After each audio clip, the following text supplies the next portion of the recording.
Today, we'll be assembling the Extreme Drift Go-Kart. First, take the rear axle and thread it through the body of the go-kart. Next, take the yellow connector from the battery and plug it into the motor controller. Attach the rear cover by inserting the tabs, then rotating down. Secure the cover in place with the screw indicated in the instruction sheet.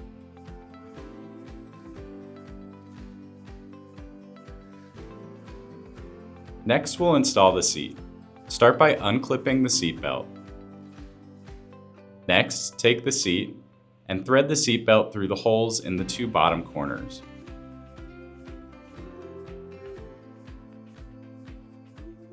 Once you have the seat belt threaded through these holes, go ahead and reattach it and fully tighten so that when you flip the body of the car over, the seat stays in place.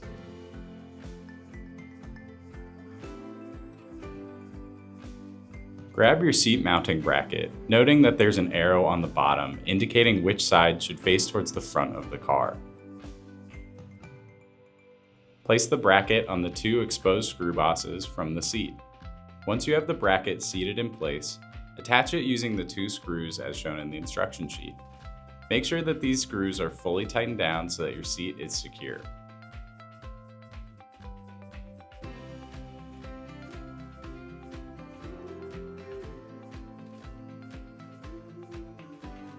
To adjust the seat, pull up on the red tab at the front and slide the seat into your desired position.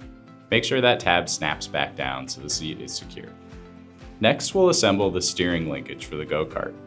Make sure that the welded tab is facing forward and up before you do this. Take the steering link and place it on the underside of the go-kart. Line up the holes on the end of the steering link with the holes on the steering brackets. Make sure that the link is sitting on top of the brackets.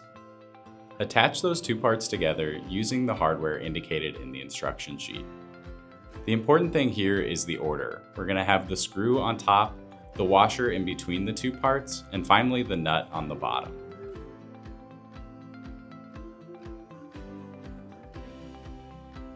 Once you have the hardware hand tightened in place, use an adjustable wrench and a screwdriver to fully tighten it down.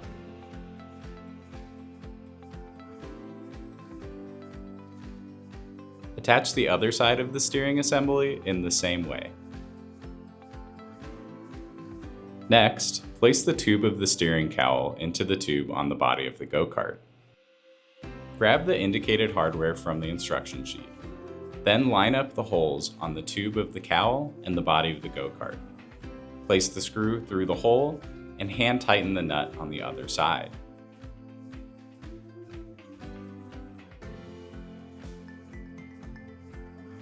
Once you have that hand tightened in place, grab an adjustable wrench and a screwdriver to fully tighten them down. Grab the steering column and thread it through the tube on the front of the cowl. As you thread it through, make sure that it hooks into the steering linkage. Take the steering wheel and place it onto the tube at the top of the cowl.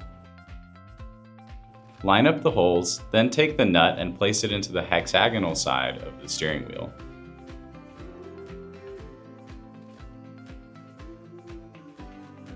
Place the bolt in through the other hole, holding the nut in place with your other hand. Hand tighten this into place, then, again holding that nut, take a screwdriver to fully tighten it down.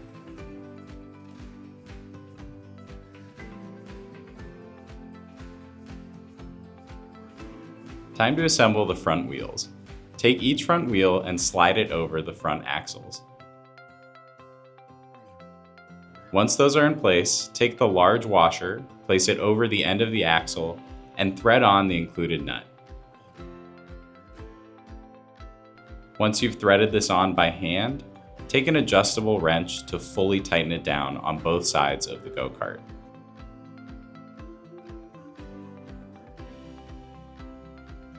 To assemble the hubcaps, line up the snap hooks with the recesses on the wheel, then push them into place until you hear a click. Repeat this process on the other front wheel. For the rear wheels, Start by taking the coupler and placing it over the rear axle. Make sure that the points on the coupler are facing outwards. Those correspond to the indicated recesses on the rear wheel. As you place the rear wheel over the axle, make sure that those posts stick into the recesses on the wheel. Place the washer over the rear axle end, then take the cotter pin and slide it through the hole on the rear axle. Make sure this snaps into place securely. To attach the rear wheel on the other side, it's the same steps. So align the coupler with the recesses on the wheel, place it over the rear axle, and then attach the cotter pin. You might note that the rear axle gets pushed to the other side of the go-kart. If this happens, go to the other side of the go-kart and push the rear axle back through. This will let you place the washer on and the cotter pin securely. As you attach the rear hubcaps, make sure you note that there's a key feature. It's a positive feature on the wheel that interfaces with a recess on the hubcap. As you're snapping in the hubcap, make sure this key feature is aligned or it won't snap into place.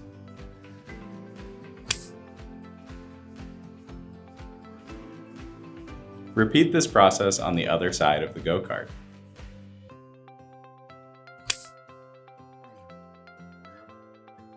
To attach the rear fenders, line up the corresponding features on the body and push down until you hear a click.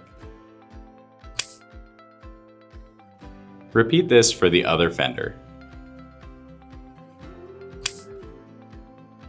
Finally, attach the two halves of the flagpole together, then place it into the hole on the back left of the go-kart. The charging port for the go-kart is located under the flap on the back right of the cart.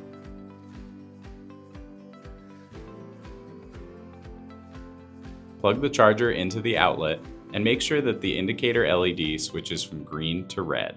When the light turns back to green, the go-kart is fully charged. When you receive the go-kart, there's a speed limiter in place that restricts you to medium, low, and reverse.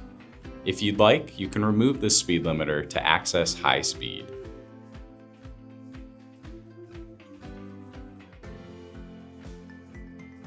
And now, you're ready to roll.